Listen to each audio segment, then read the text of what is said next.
Bonjour à tous et bienvenue dans Enjeux et Priorités, le rendez-vous quotidien des entrepreneurs. Lingettes désinfectantes, gel hydroalcoolique, en entreprise, leur utilisation est devenue un rituel et quand il n'y en a plus, les collaborateurs prennent le risque d'être contaminés. La responsabilité de l'entreprise est entachée. Guillaume Blanc, bonjour. Vous êtes président de Merci Yanis, solution qui permet de signaler lorsqu'il manque des produits d'hygiène. Jean-Marc, ces capteurs détectent aussi un incident ou une fuite d'eau. Bonjour.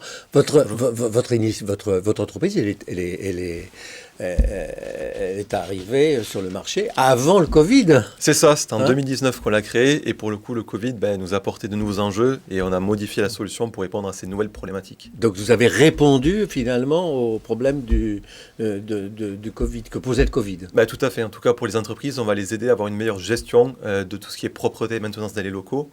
Votre métier, c'est de mesurer la propreté des locaux, c'est ça? On fait un logiciel de gestion d'incidents qui est relié à plein de capteurs qu'on va déployer dans les locaux pour automatiser la détection de tous les problèmes. Donc ça peut aller des problèmes de maintenance à des problèmes de propreté comme on a aujourd'hui avec le Covid. Donc la mesure, elle est effectuée en permanence? Exactement, on est sur du temps réel et ça permet d'envoyer l'information au prestataire dès qu'il y a une action à faire. Oui. Mais alors, avant le Covid, vous mesuriez quoi? Avant le Covid, on allait aider sur la remontée d'un problème, par exemple en salle de réunion, que le Wi-Fi est en panne, un écran ne fonctionnait plus. Oui, c'est ça. Oui. Et là, on a basculé aussi. Technique. Exactement. Et alors ça, c'est vous gérez les résultats ou vous donnez à l'entreprise le soin de les gérer? Nous, on donne l'information ensuite aux entreprises qui vont pouvoir transférer automatiquement la demande auprès du prestataire. Oui. Donc c'est dans les services sociaux ou des RH ou les services administratifs. On appelle ça les services généraux. Les services généraux, exactement. Oui. Et après, ils transfèrent ça à des prestataires comme GSF, Vinci Bouygues, tous ces acteurs qui s'occupent de ça pour les grosses entreprises. Quels sont les besoins les plus urgents? Là, en ce moment, ça va avoir une vraie traçabilité sur les interventions de propreté et faire ce qu'on appelle du nettoyage à l'usage réel. C'est-à-dire qu'avec le télétravail, les entreprises, elles passent en flex office et elles se retrouvent à nettoyer des bureaux qui ne sont pas utilisés. Donc pour le coup, c'est une perte pour l'entreprise. C'est-à-dire qu'il y a des bureaux vides, il y a des bureaux qui... Et qui sont nettoyés. Donc nous, on met un capteur sous le bureau qui va détecter automatiquement si un collaborateur a travaillé ou pas. On a un petit moyen lumineux qui va s'allumer pour que l'agent de propreté puisse voir en fait avec l'œil juste quels sont les espaces à nettoyer. Et c'est déjà beaucoup installé, tout ça? Il y a une très forte demande. On est en train de déployer sur ce use case en particulier de nombreux projets sur les 2-3 prochains mois. Mais au niveau pérenne, vous allez être obligé de retirer une partie de ces capteurs, puisque la plupart des bureaux ne vont plus être utilisés définitivement. Alors, il y a une partie des bureaux qui vont être réduits, mais les entreprises vont conserver 80% de leur mètre carré. C'est votre pronostic? Ah oui, tout à fait.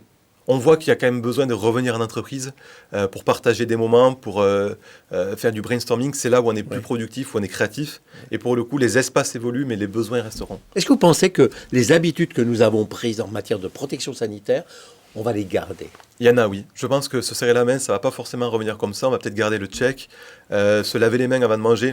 Honnêtement, moi, quand je suis au travail, j'y pensais pas forcément. Maintenant, je l'ai. Et c'est devenu une habitude. Et pour le coup, ça a vraiment changé notre façon... Y compris le masque. Exactement. Bon, mais ça, j'espère pouvoir l'enlever. Si on met des installations de purification d'air, on n'aura peut-être plus besoin de porter le masque. Eh bien, on va croiser les doigts pour ça. C'est pour ça. Vos capacités de développement, elles sont importantes en France. Est-ce que vous pensez aller à l'étranger? Clairement, c'est dans nos ambitions pour les prochains mois et les prochaines années. Ce sujet, il est global et on voit que partout où il y a des bâtiments, mais partout il y aura besoin de Merci Yanis. L'argent, vous le trouvez? L'argent, pour se développer, tout à fait. S'investir.